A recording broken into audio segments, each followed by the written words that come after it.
What's up, all my devil dogs? It's your boy Sean Notley, Strength Corps Zion 5-star General, and in today's video, we're going to discuss a huge what if in the fitness industry. This type of video is a new concept and I hope you guys enjoy, and if so, be sure to leave a like and a comment below, and I'll be sure to make more videos like this in the future. Now on to the topic of the video. Around the year 2013 was what some would call the height of YouTube fitness. Matt August and Chris Lovato were still together representing legends of aesthetics. Big J's FitCon was in its inaugural year and saw many of the top fitness YouTubers attend the event, some almost not making it out alive.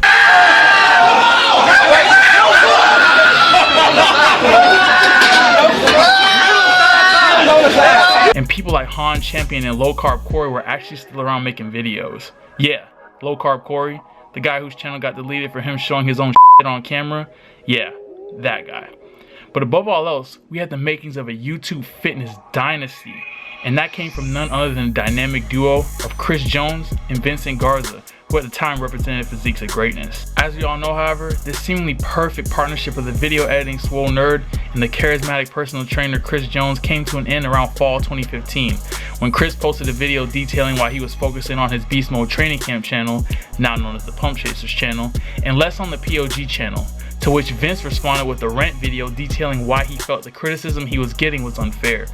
This ignited a 6-part video beef that ultimately ended in the split of Chris and Vince, seemingly ending what was turning into a YouTube fitness dynasty. But what if Vince hadn't fallen off and had stayed the course? Or what if even with Vince falling off, the two were able to work out their differences and continue to build the channel and ascend even further? Let's delve into 5 possible scenarios that could have occurred had Chris and Vince still been partners on POG. Number 1, POG reaches 1 million subs. Now this first scenario isn't all that hard to imagine, with the POG channel currently sitting at close to 750,000 subscribers just 2 years after seemingly ending with 650,000 plus subscribers at the time. It goes without saying that this channel was destined to reach 1 million subscribers. Think about it.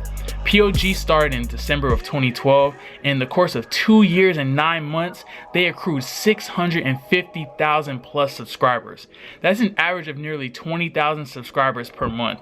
If those projected numbers had continued, and it's likely they would have even increased, POG would have recently reached over 1 million subscribers, as that average would have gained them approximately 360,000 subscribers over the course of that time.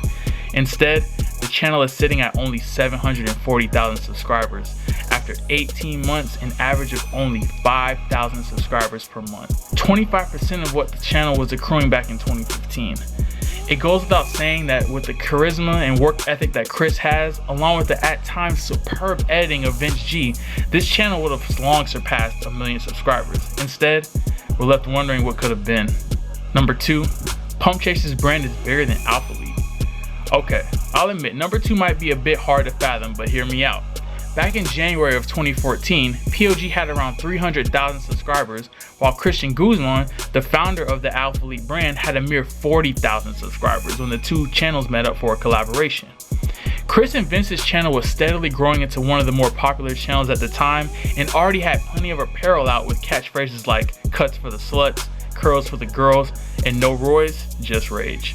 It's not hard to fathom the idea that with the following they had, which was just about on the level that the Pump Chasers channel is currently, they could have started Pump Chasers together, and with double the revenue to put into the brand, instead of only Chris's half, being that he gave Vince half the POG earnings for damn near 2 years, they could have sponsored more athletes, and the Pump Chasers brand may be even larger than it is today.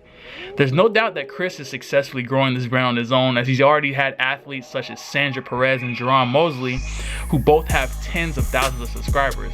And on top of that, his clothing launches and supplements do very well. One still has to wonder how much bigger Pump Chasers would have been had Chris somehow had assistance from the swole nerd. Guess we'll never really know. Number 3, Vince haters eventually go away. For number 3, I decided to state something that may not seem like a big deal on the surface, but had Vince continued to just keep his head down and grind and not worry about the haters, I'm almost positive they would have eventually gone away. People forget that yes, Vince was awkward in front of the camera, and he never could stick to a diet for very long due to his fear of becoming small again, not to mention his love of chicken fried steak. He still made a pretty impressive transformation from being a small dude to putting on some serious mass. That's to be saluted. In my opinion, Vince could have embraced that fat swole look, or as Alpha Destiny calls it, the bear mode look, and the haters will eventually just let him live. To an extent. This is YouTube, and trolls and haters will always be present to some degree. And if Vince had doubt about that, there's one person he could have learned from when the situation arose, and that was his own boy, Chris Jones.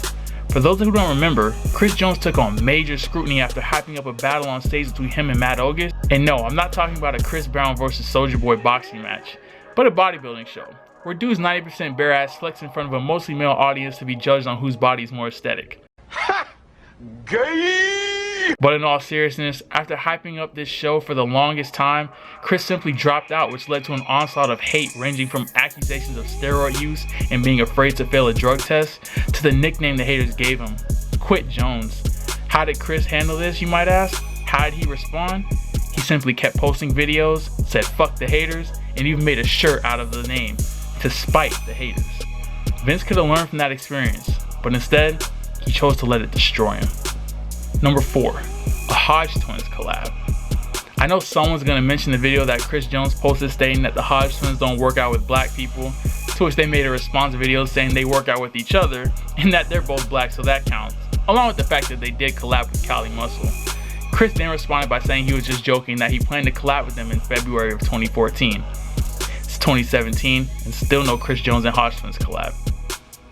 However, I think the reason for this collab not happening was due to the fact that at the time Chris was taking on more and more responsibility of the POG channel as Vince slowly was falling off and doing less and less work. It's pretty hard to fly across the country when you have in-person clients, which he still had at the time, a growing online clientele, not to mention managing a growing YouTube channel with hundreds of thousands of subscribers. Had Vince been there to take some of the load off Chris, I'm pretty confident that a Hodge Twins collab would have happened by now. I'm not ruling out the possibility that it won't ever happen, but with the Hodge Twins on a worldwide comedy tour and doing less and less workout videos and more sit in the drive-thru and eat videos, a collab is a bit of a stretch. If only Vince had stuck around, we may have seen this happen. Number 5, Chris becomes a celebrity trainer. The final scenario that could have occurred had Vince and Chris still been rocking on the POG channel was that Chris would have become a celebrity trainer instead of a businessman. Now, I'm sure the Pump Chasers brand may have still come along, but what my guess would be is that, as mentioned earlier, due to the success of the channel reaching over 1 million subscribers with the duo continuing to work together, there's a very strong possibility that Chris would have been contacted by some major celebrity, as back in 2014, he was featured in an article by Hip Hop DX, along with 50 Cent, Sagan, Chino XL, Swizz, and Immortal Technique in a roundtable discussion about health and fitness.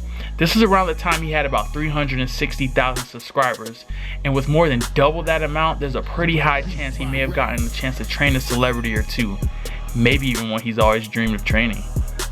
In conclusion, it's safe to say that a reunion between the two is more than unlikely, as the friendship seems to have been tarnished and bridges burned, but will always be left with great memories given to us by Chris Jones and Vince Garza from the first couple years of POG, along with these what ifs had the two never hit that proverbial bump in the road.